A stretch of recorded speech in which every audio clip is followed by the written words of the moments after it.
আজকে ঢ্যাঁড়সের ঝাল রেসিপি নিয়ে চলে এলাম।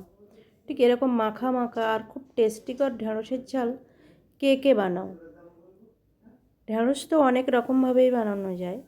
দেখো, প্রথমে আমি একটা কড়াইতে শুকনো লঙ্কা দিয়ে দিলাম কালো জিরে, আর দিয়ে দিলাম কিছুটা পরিমাণে কুচানো পেঁয়াজ, সঙ্গে দিয়ে দিলাম কাঁচা লঙ্কা, নুন হলুদ দিয়ে ভালো করে মশলাটাকে আমি কষিয়ে নেব।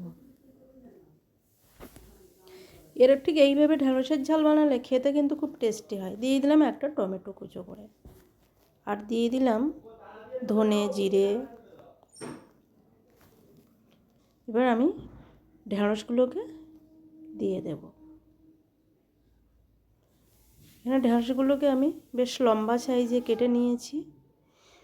এটা ছোটো হলে দেখতে ভালো লাগবে না, তাই আমি বেশ বড় সাইজ করে বড় ঢ্যাঁড়সগুলোকে দুটো কেটেছি, আর ছোট যেগুলো আছে সেগুলো আমি গোটাই নিয়ে নিয়েছি। দেখো, আর ঠিক এইভাবে আমি ঢ্যাঁড়সগুলোকে ভালো করে কষিয়ে নেব, ঠিক ভাজা ভাজা করে নেব। কিছুক্ষণের জন্য আমি চাপা দিয়ে রাখলাম। দেখো, চাপা খোলার পরে ঠিক এরকম একটা লুক এসছে, ঢ্যাঁড়সগুলো বেশ সফট হয়ে গেছে। এরকম উল্টে পাল্টে আমি বেশ কিছুক্ষণ ধরে আমি ঢ্যাঁড়সগুলোকে ফ্রাই করে নেব, ততক্ষণ মশলাগুলো সব ঢুকে যাবে।